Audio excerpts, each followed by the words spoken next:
Sahabat Al-Ma'tuk, mari berdonasi untuk keperluan serta kegiatan media Al-Ma'tuk agar kami dapat selalu menyajikan tayangan-tayangan yang bermanfaat bagi umat muslim. Caranya mudah, silakan klik link yang ada di kolom deskripsi atau scan barcode donasi yang berada tepat di layar Anda.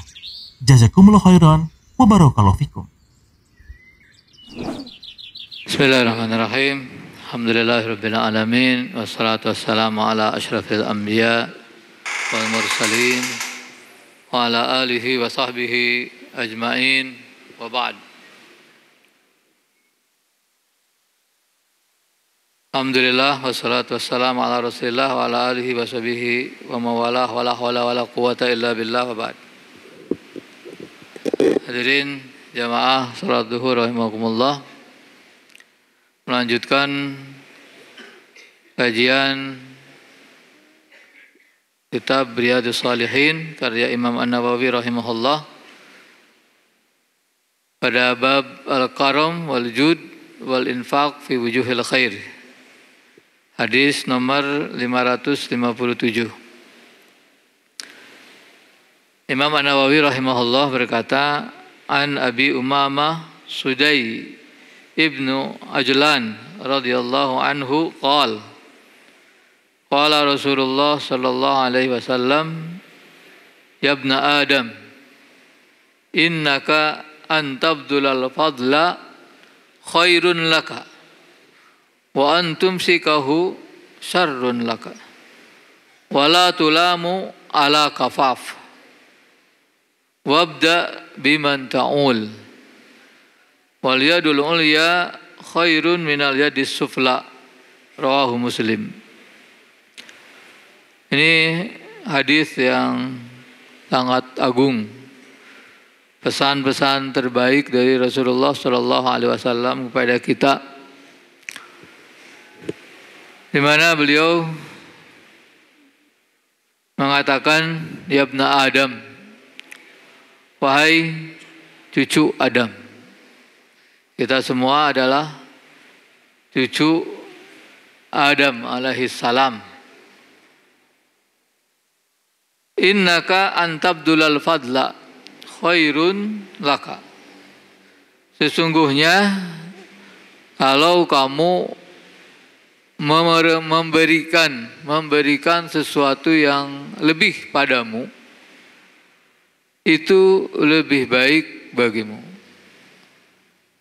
Kalau kita memberikan apa yang kita miliki dan itu melebihi kebutuhan kita, baik itu makanan, minuman, pakaian, tempat tinggal,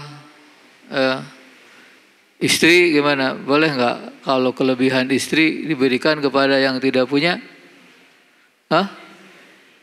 Boleh?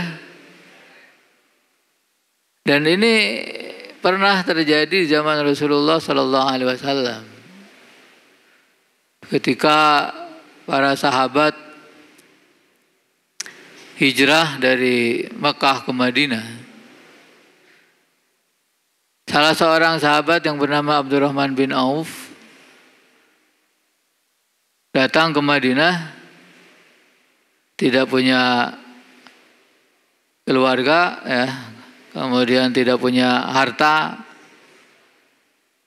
Nah, kemudian salah seorang sahabat dari Ansor,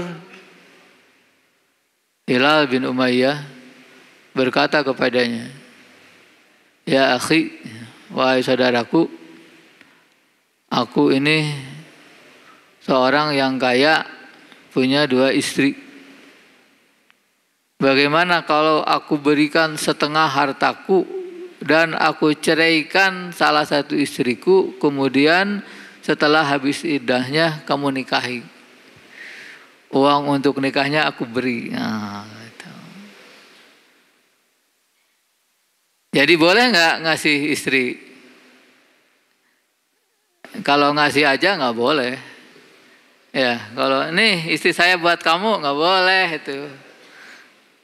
Boleh kalau diceraikan, kemudian setelah habis iddahnya dinikahkan. Oh itu yang mau nikahnya nggak punya bekal, kasih. Nah itu bagus itu. Jadi apapun yang kita miliki dan itu melebihi kebutuhan kita, kalau kita berikan kepada orang lain, apalagi yang membutuhkan, itu khairun laka, lebih baik bagimu. Wa antum sikahu syarrun laka. Dan bila kamu memegang, tidak memberikan kepada orang lain kelebihan nikmat atau harta yang diberikan oleh Allah kepadamu, itu buruk bagi kamu, lebih jelek bagi kamu. Jadi ini luar biasa begitu ya. Bagi seorang mukmin itu selalu berpikir bagaimana caranya apa yang dimilikinya itu bermanfaat bagi dirinya dan juga bermanfaat bagi orang lain. Kalau lebih berikan kepada orang lain. Dan Rasulullah Shallallahu Alaihi Wasallam telah mencontohkan kepada kita untuk semua ini. Beliau ketika memiliki sesuatu bahkan kadang tidak lebih, cukup untuk dirinya, tapi kalau ada yang minta beliau kasihkan. Kalau kita nggak usah seperti itu. Ya kalau cukup untuk diri kita, ya pergunakan untuk diri kita. Tapi kalau ada lebih, kemudian ada orang yang butuh, berikan. Ya. Wala tulamu ala kafaf. Dan kamu tidak dicela kalau kehidupanmu pas-pasan atau apa adanya, sederhana, bersahaja. Jadi jangan beranggapan yang hebat itu orang yang kaya, punya banyak harta. Yang hebat itu orang yang hidup sesuai dengan takdir Allah Subhanahu wa taala, menerima takdir Allah Subhanahu wa taala, bangga dengan apa yang dimilikinya. Ada sebuah video yang saya lihat tentang seorang anak pemulung yang dapat beasiswa S2. Mungkin ada yang pernah lihat. Pemuda laki-laki, anak dari seorang pemulung. Ya, pemulung, tukang mulung, ibu-ibu yang menceritakan bagaimana pengalaman hidup sebagai anak pemulung sampai berhasil dapat beasiswa S2. Tinggal bersama ibunya di rumah, ya pindah-pindah. Pernah ada rumah ukuran 2x3, banyak serangga, banyak nyamuk, banyak kecoa, tikus dan lain sebagainya. Ya, makan kadang ada kadang tidak begitu. Itu sangat memprihatinkan. Tapi qadarullah, dia diberi keistimewaan Allah Subhanahu wa taala, walaupun dalam keadaan seperti itu dia pintar, rajin gitu ya. Maka ketika tamat SMA dikuliahkan sama gurunya. Kemudian setelah S1 dapat beasiswa. Yang menarik bagi saya selain itu adalah yang lebih menarik dari itu adalah si ibu ini ketika ditanya oleh pembawa acara, "Bu, Ibu tahu S2?" nggak tahu S2 itu apa. Apa seperti es krim atau es teler, dia nggak tahu dia. Ya, yang penting S2 itu hebat katanya. Terus, Bu, setelah anak ibu dapat beasiswa S2, apakah ibu akan tetap jadi pemulung?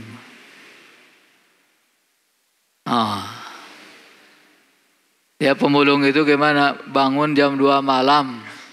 Itu bangun jam 2 malam bukan untuk sholat tahajud, bukan. Bukan. Langsung terjun begitu. Kadang sampai sore, kadang sampai malam katanya. Itu jadi pemulung kayak seperti itu. Ya, cari bekas ini al-fadl ini. Atau bukan fadl, malah apa? Barang-barang yang dibuang. Ya. Dibuang oleh orang, dia pulung gitu, diambil. Pertanyaannya apa tadi? Bu, setelah anak ibu dapat beasiswa S2, apakah ibu akan tetap jadi pemulung? Kata dia, iya. Yang penting, nah ini, yang penting ikhlas dan jujur. Wah, subhanallah, ini yang mengagumkan.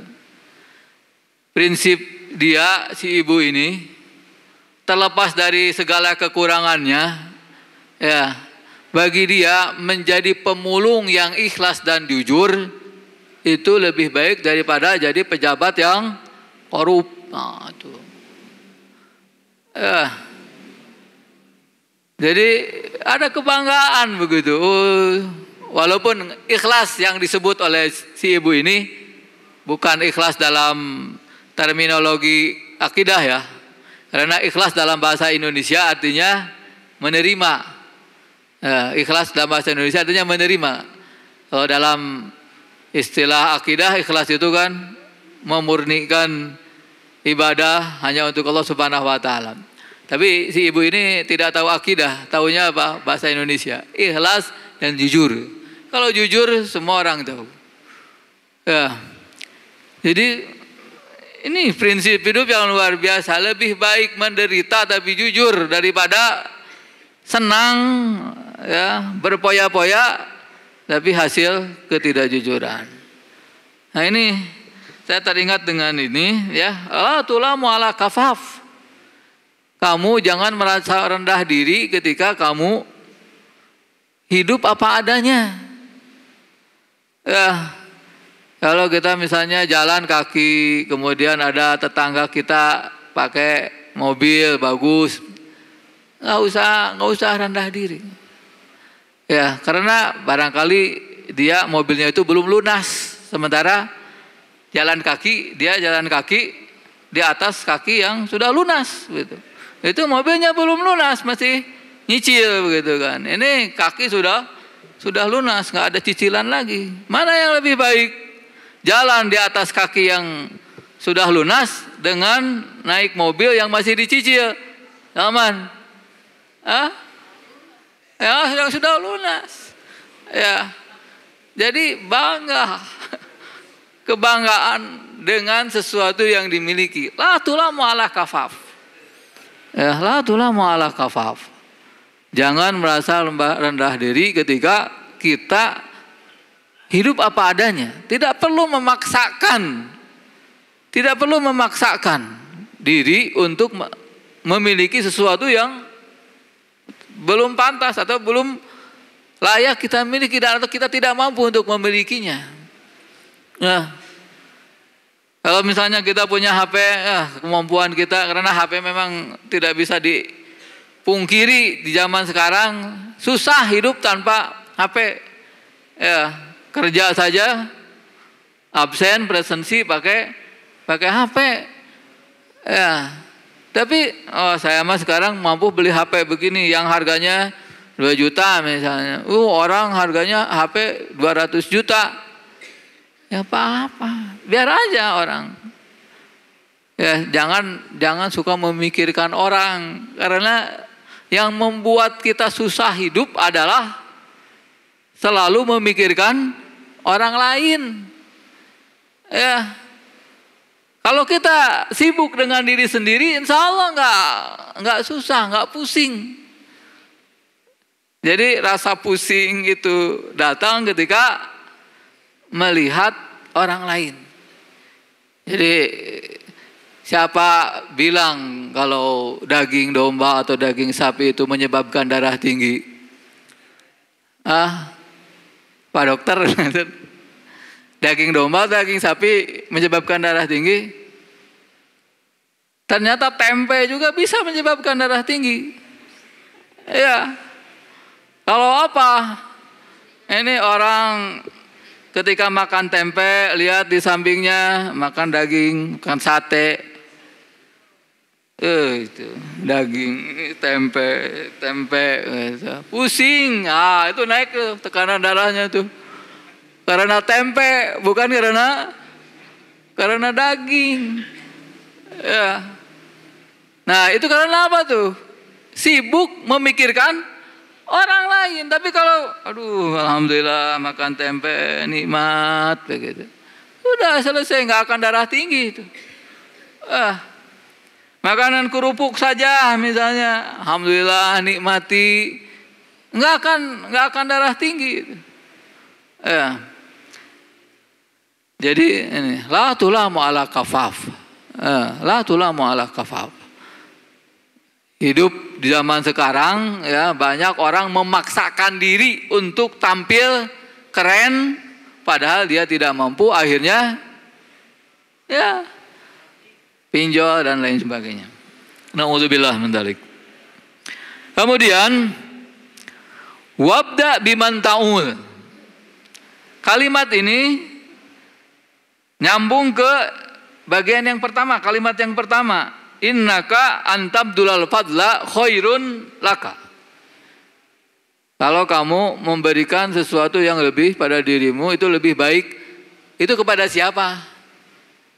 Kita memberikan kelebihan yang ada pada kita itu kepada siapa coba? Ustaz Gaus, pada siapa? Iya, pada orang lain. Karena orang lainnya banyak. Siapa orang lain itu? Kakak, adik, atau apa sih? Nah ini Rasulullah SAW memberikan anjuran, ibda biman ta'ul. Mulailah memberikan kelebihan yang kita miliki itu kepada orang yang menjadi tanggungan kita. Siapa yang menjadi tanggungan kita? Kalau kita punya anak gitu, yang paling utama. Ya, sebelum anak siapa? Orang tua. Mana yang lebih wajib bagi kita untuk kita beri? Ibu, bapak sebelum anak. Anak nomor 2. Ya, bapak, ibu dulu. Bapak, ibu udah cukup, baru ke anak. Ya, setelah anak siapa? Saudara. Saudaranya sudah pada cukup. Kemana lagi? Paman, bibi, uwa. Sudah pada cukup. Kemana lagi? Udah nih. Tetangga misalnya. Baru ke orang miskin. Orang miskin juga ya, orang miskin. Apalagi kalau misalnya kerabat itu miskin, itu lebih 2 kali hak. Ya. Jadi wabda biman ta'ul. Kalau kita punya kelebihan, lihat orang-orang yang dalam tanggungan kita, orang-orang yang punya hubungan kerabatan dengan kita, baru setelah itu orang lain. Wal yadul ulya khairun minal yadis sufla. Ini kesimpulannya. Ya, bahwa tangan yang di atas lebih baik daripada tangan yang di bawah.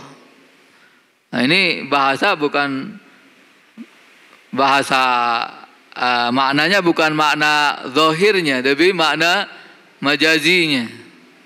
Ya. Kalau kita begini misalnya, buat tangan begini, mana tangan yang lebih baik? Kalau lagi begini, kita dalam posisi begini, lagi diam begini. Ini mana tangan yang lebih baik? Di antara 2 tangan ini mana tangan yang lebih baik? Tur.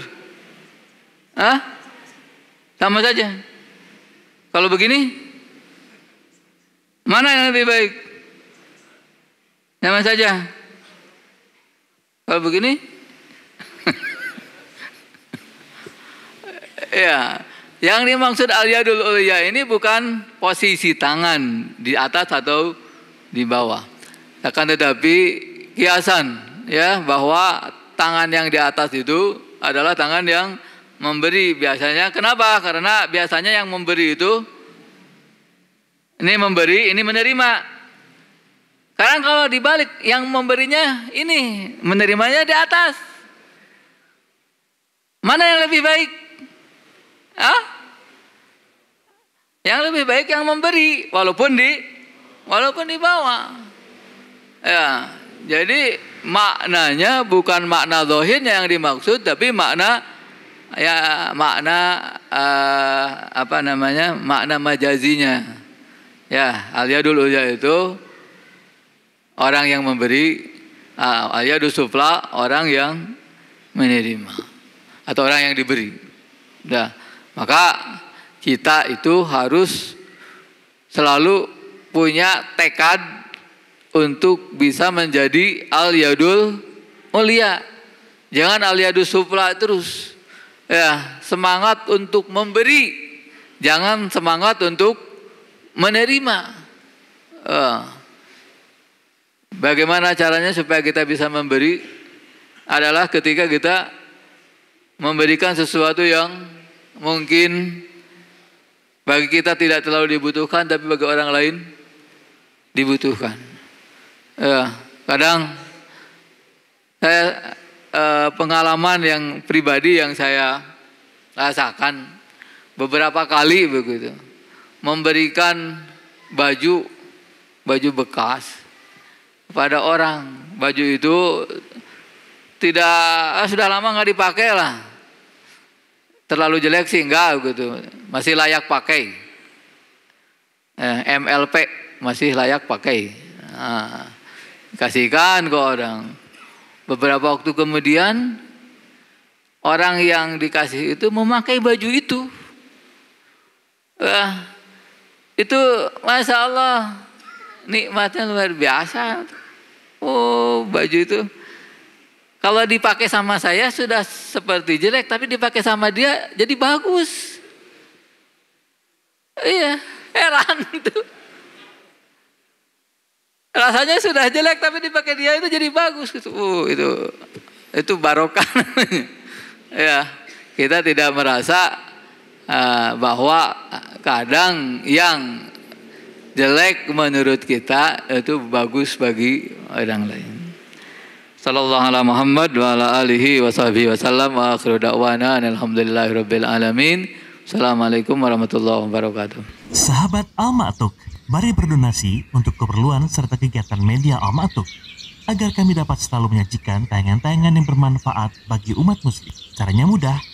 Silakan klik link yang ada di kolom deskripsi atau scan barcode donasi yang berada tepat di layar Anda. Jazakumullah khairan wa barakallahu fikum.